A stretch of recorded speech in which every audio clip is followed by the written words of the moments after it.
L'actualité locale et régionale en continu. Grand Lille TV, toute info.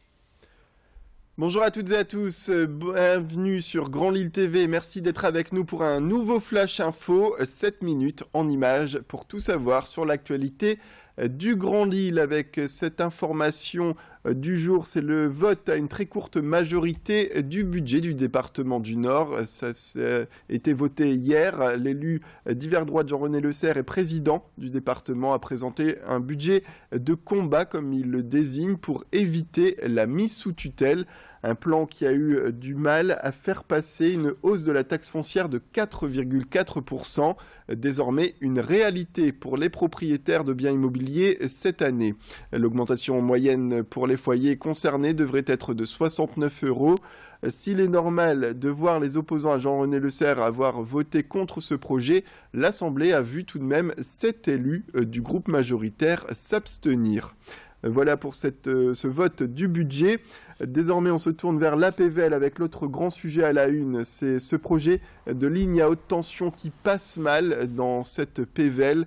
Une enquête publique est ouverte depuis le début du mois pour informer et discuter avec les habitants réfractaires. Les citoyens peuvent d'ores et déjà se déplacer en mairie et écrire leur avis sur un registre pendant un mois.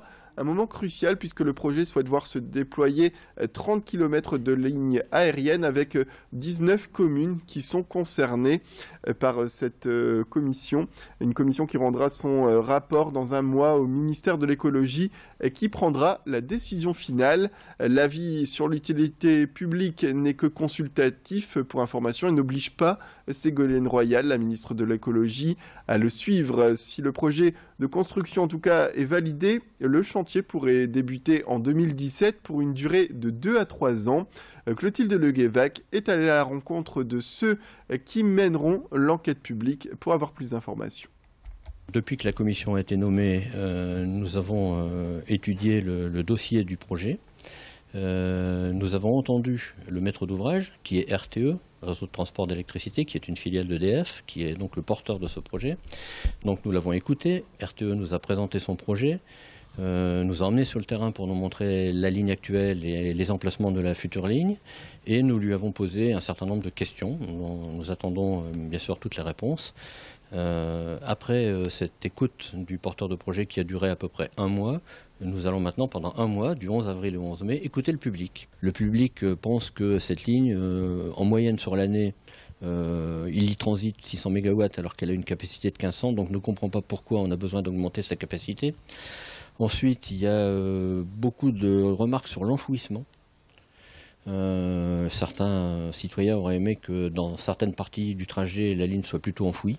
Ce sont les principaux sujets qui sont évoqués. Donc la justification, l'enfouissement, les effets sur la santé, sur la part du patrimoine, et bien sûr l'intégration paysagère. Parce que dans un paysage comme la PVL, si vous n'avez pas de pylône et que vous y mettez une rangée de pylônes, effectivement ça change le regard qu'on a sur le paysage. Il a choisi l'art pour exprimer la maladie de son petit garçon, François Bizer, dont le fils est atteint de la maladie de Menkès, crée des sculptures en cuivre depuis que son fils a été diagnostiqué comme atteint de cette pathologie. Prochainement, il organise une exposition au profit notamment de l'association Les Enfants de Menkès qu'il a créée il y a un an avec son épouse Sarah. Le but, encourager la recherche contre cette maladie dégénératrice. Reportage à Seclin, signé Idil Gunaï. Luca a 5 ans. Il est atteint de la maladie de Menkès. Une maladie métabolique dégénératrice qui entraîne un polyhandicap sévère, accentué par une déficience respiratoire. En France, elle concerne une naissance sur 300 000. En fait, la maladie de Menkès, c'est vraiment un souci au niveau du transport du cuivre dans le corps. C'est-à-dire qu'il y a une locomotive un peu qui transporte le cuivre au niveau des organes.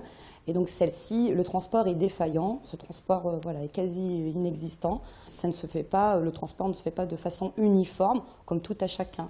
Le cuivre, François Bizer, le père de Luca, a décidé de le travailler pour en faire des œuvres d'art.